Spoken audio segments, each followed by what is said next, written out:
Hey everybody, Tony Stewart, we're friends for life. And today I'm talking to the supervisors, the big bosses, all those people who have the big decisions to make. And it's when to terminate somebody.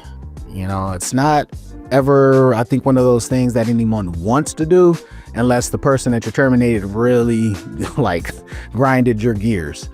But I think we all run into this place where, due to shortages of staff and work ethics being a lot different than they were in the past, you are stuck on this do I terminate and then have to work short staff and put more on my other staff, or do we keep them on and just try to rebuild and re-guide and teach?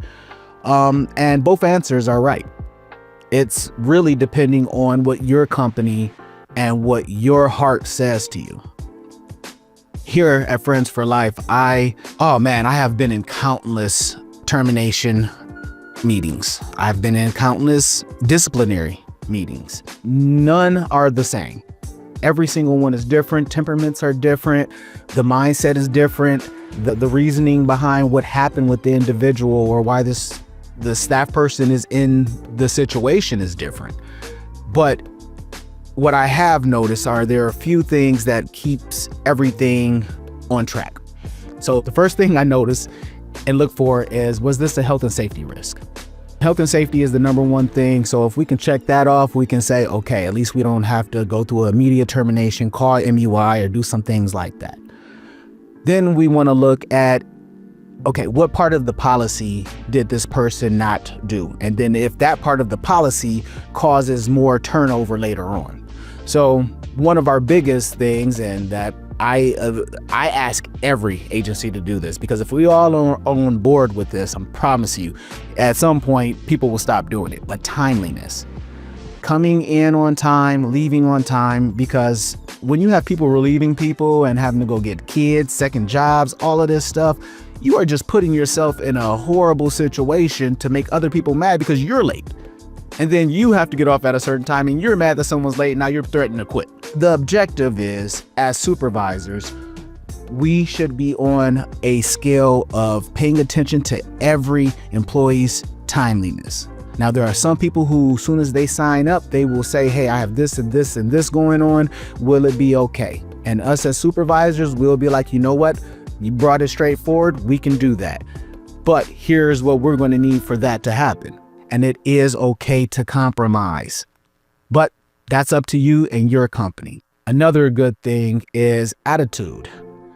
I'm not going to say necessarily terminate someone for attitude right away, unless that attitude goes place to place. If you've been in this field long enough, you will understand that not everybody is suited to work with everybody. And that is okay, because all of us as humans, everyone's not friends with everybody. So what we have to kind of pay attention to is the attitude with this individual and this person just off?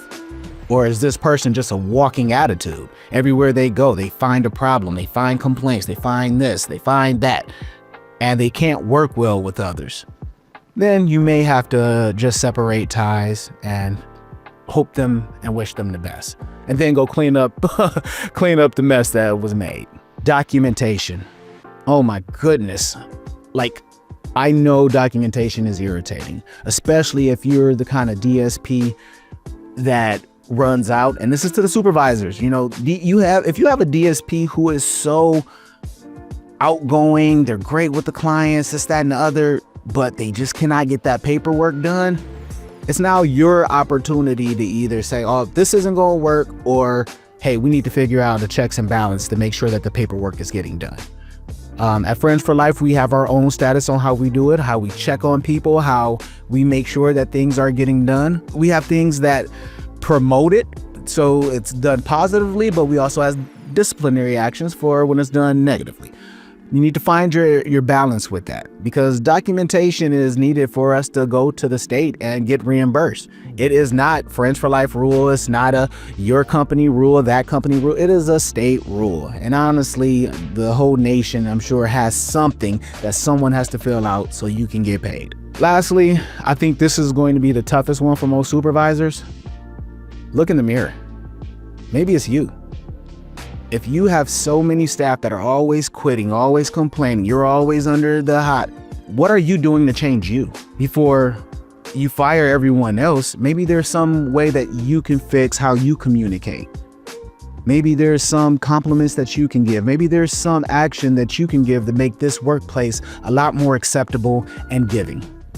So, I don't know, take it how you want to. Give me some comments if you think any of this is work or if it's nonsense. I think it's pretty good stuff. But other than that, until next time, see you.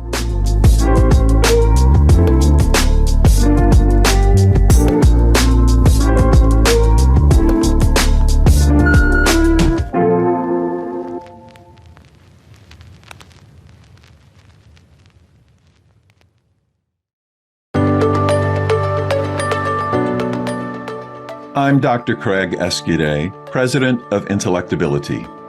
State developmental disability agencies, managed care organizations, and providers across the United States use Intellectability's health risk screening tool, e-learn courses, and person-centered training to improve health equity for people with IDD. Visit replacingrisks.com to learn more about how you can employ these tools with people you support.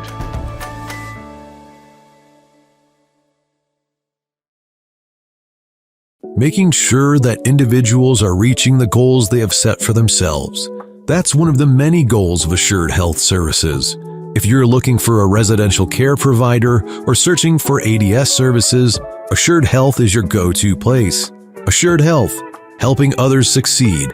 Learn more at assuredhealthohio.com or call 494-442-8066.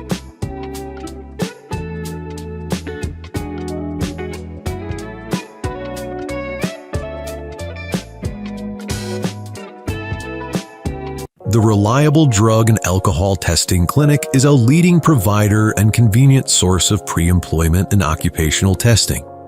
Their clinic provides services to a wide range of private businesses, healthcare facilities, and municipal and county courts. Reliable as an independent, locally owned clinic, as a result, they provide services at a lower cost than major hospitals. Enjoy faster turnaround times on test results and eliminate the long waits typically incurred at larger facilities. To learn more, visit reliabledrugtest.com.